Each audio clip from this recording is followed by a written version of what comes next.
दोस्तों, अगर आप टैक्स भी बचाना चाहते हो और म्यूचुअल फंड से पैसा भी बनाना चाहते हो लेकिन एफडी जैसे लॉन्ग लॉक इन पीरियड में फंसना नहीं चाहते हो तो ये वीडियो बिल्कुल भी स्किप मत करना, क्योंकि आज मैं आपको बताऊंगा सेक्शन 80C के अंडर 3 ऐसे म्यूचुअल फंड्स जहां आप 1.5 लाख तक इन्वेस्ट करके स्मार्ट तरीके से टैक्स बचा सकते हैं और लॉन्ग टर्म में अच्छा खासा वेल्थ भी क्रिएट कर सकते हो। और वीडियो के एंड में क्लियर बताऊंगा कि कौन सा फंड्स बिगिनर्स के लिए अच्छा हो सकता है और कौन सा फंड्स एग्रेसिव इन्वेस्टर के लिए बेस्ट हो सकता है, और सबसे बड़ी बात कि इन्वेस्ट करने का तरीका क्या होना चाहिए।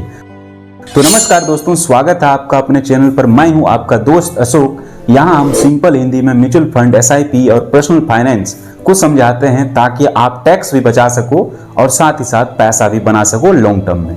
आज देखेंगे best tax saving SIP ELSS, यानी कि ऐसे 3 एलएसएस म्यूचुअल फंड जिनमें आप छोटी सी मंथली एसआईपी सेक्शन 80C के अंडर टैक्स डिडक्शन भी ले सकते हो और फ्यूचर के लिए बड़ा वेल्थ भी बना सकते हो। सबसे पहले सिर्फ 10 सेकंड में क्लियर करते हैं कि ईएलएसएस क्या होता है। ईएलएसएस का फुल फॉर्म होता है इक्विटी लिंक सेविंग स्कीम।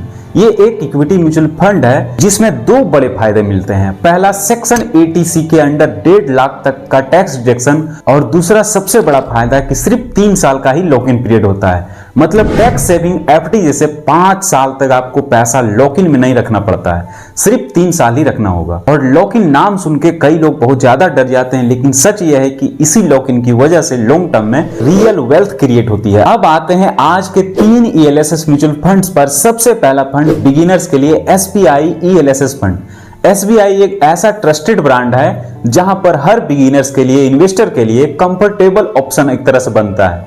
इस फंड में लार्ज कैप और मिड कैप का स्टॉक्स बैलेंस मिक्स्ड होता है, इसलिए रिस्क ज्यादा अग्रेसिव नहीं होता है। अगर आप पहली बार टैक्स सेविंग एसआईपी स्टार्ट कर रहे हो तो एसबीआई ईएलएसएस एक अच्छा और स्टेबल एंट्री पॉइंट हो सकता है। इस फंड का 3 साल का जो एवरेज सीएजीआर रिटर्न दिया है इसने 24% का दिया है, और 5 साल का सीएजीआर रिटर्न दिया है अप्रोक्सीमेट 22% का दिया है। और लॉन्ग टर्म में, यानी जब से शुरुआत हुआ है तब से लगभग 13 साल होने वाला है, उसका सीएजीआर रिटर्न 16% का रहा है।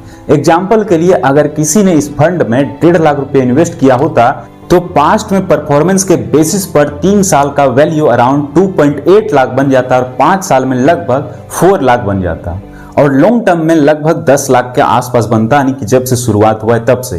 ये नंबर सिर्फ पास्ट डेटा पर बेस्ट एग्जांपल है, फ्यूचर में सेम रिटर्न मिलेगा ये फिक्स नहीं होता है। दूसरा फंड थोड़ा ज्यादा अग्रेसिव कैटेगरी का है, मोतीलाल ओसवाल का ईएलएसएस फंड।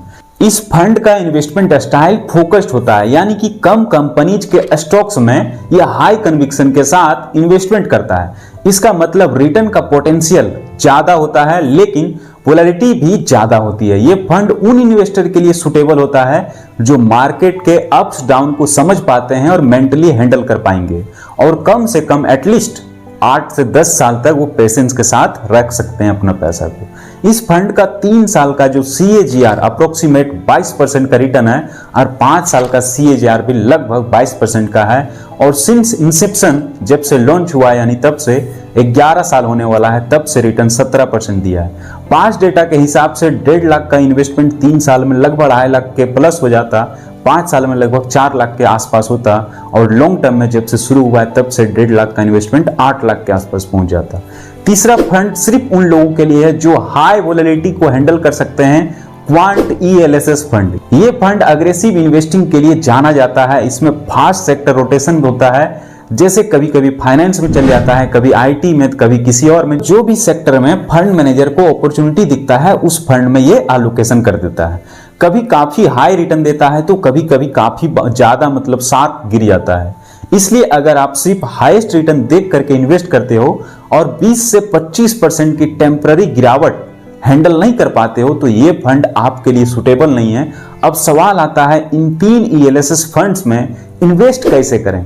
सिंपल एग्जांपल को समझो। अगर आप बिगिनर्स हो तो एसआईपी का ज्यादा हिस्सा एसबीआई ईएलएसएस में रखो और थोड़ा सा हिस्सा मोतीलाल ओसवाल का ईएलएसएस में रखो। जैसे कि 3000 की एसआईपी में 2000 एसबीआई का ईएलएसएस में रखो और 1000 मोतीलाल का ईएलएसएस में रखो। अगर आप मॉडरेट टू एग्रेसिव इन्वेस्टर हो तो 3000 की एसआईपी में 1500 रुपया एसबीआई का ईएलएसएस में रख सकते हो और 1000 मोतीलाल में और 500 रुपया क्वांट का ईएलएसएस में। ये सिर्फ एग्जांपल है, ये पर्सनल रिकमेंडेशन नहीं है। और यहीं पर ज्यादातर लोग सबसे बड़ी टैक्स सेविंग गलती कर देते हैं। मार्च के महीने में एक साथ लमसम कर देते हैं, 1.5 लाख का इन्वेस्ट कर देते हैं। अगर आपको एटीसी के अंडर 1.5 लाख का इन्वेस्ट करना ही है तो स्मार्ट तरीका ऐसा करना चाहिए, 1.5 लाख को आपको 12 महीना में डिवाइड कर देना चाहिए और 12 मंथ को 12,500 रुपये के हिसाब से पर मंथ आपको एसआईपी करना चाहिए। जैसे कि इस तरह से आप ईएलएसएस में स्प्लिट कर सकते हो, 5000 एसबीआई का ईएलएसएस में कर सकते हो, 4000 रुपये मोतीलाल का ईएलएसएस में इन्वेस्ट कर सकते हो और 3500 रुपये क्वांट का ईएलएसएस में इन्वेस्ट कर सकते हो। आप एसआईपी के थ्रू इन्वेस्ट करते हो तो जिससे गलत टाइम पर लमसम एंट्री का रिस्क कम हो जाता है और कैश फ्लो पर ज्यादा प्रेशर नहीं पड़ता है और मार्केट वोलेटिलिटी का इंपैक्ट भी एवरेज हो जाता है। इसलिए बेस्ट स्ट्रेटेजी ये है कि अप्रैल से ही ईएलएसएस का एसआईपी स्टार्ट करो। अगर आपका एनुअल गोल सिर्फ 60,000 रुपये इन्वेस्ट करना है तो 5,000 की आप मंथली एसआईपी काफी होती है। वीडियो खत्म करने से पहले एक बात क्लियर कर देता हूं कि ELSS mutual funds guaranteed return नहीं देती है और जो भी पास्ट परफॉर्मेंस का डेटा दिखाए हैं वो फ्यूचर की गारंटी नहीं होती है। अपना रिस्क प्रोफाइल, टाइम ओरिजिन और बाकी इन्वेस्टमेंट को समझ करके ही कोई भी डिसीजन लो। अगर इस वीडियो से आपको क्लैरिटी मिली हो तो वीडियो को लाइक कर देना और जो टैक्स के लिए परेशान रहते हैं उसको शेयर कर देना और आपको ये 3 फंड में कौन सा सबसे बेस्ट लगा वो कमेंट करके बताना। फिर मिलते हैं अगली वीडियो में। वीडियो को लास्ट तक देखने के लिए थैंक्स।